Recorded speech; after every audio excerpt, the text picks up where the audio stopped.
What's the first thing you should do at business when you discover or you suspect there might be a wire fraud?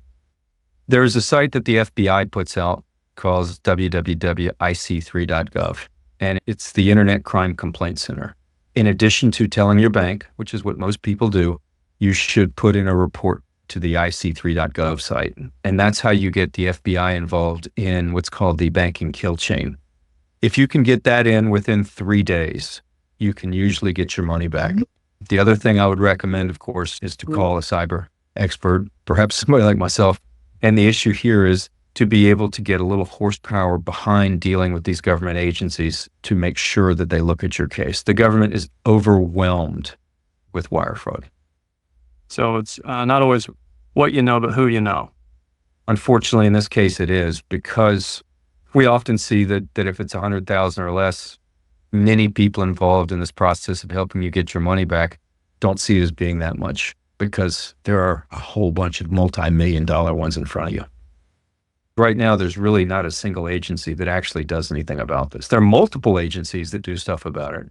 But if you had an attack and you lost a multi-million-dollar wire fraud, there's not a single person or agency, not even the FBI, by the way, even with the IC3 report, where you basically get a help desk ticket and a 1-hour SLA where they're going to call you back and work your case. That's why when I mentioned you go to the bank and then you go to the IC3 report, then you call a cyber vendor who can also help you work the process. We don't have anybody in the government that'll do that with a multi-million-dollar wire fraud.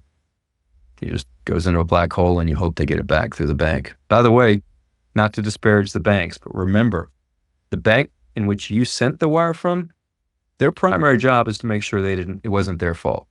So the first thing they're going to do is make sure you understand you gave them fraudulent wiring instructions.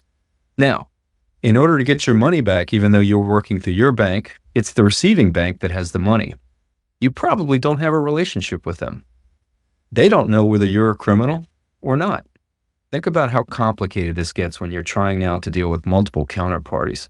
And most of these criminals, the first thing they're going to do is once that money gets to the second bank, they're going to bounce it to a third bank. And that's when it gets really hard to track the cash. And if you haven't been able to report that to your bank and to the FBI within 3 days, your chances of getting your money back go down exponentially. So really just have a 3-day window, and this process really needs to get moving. Yep. It's a 3-day window.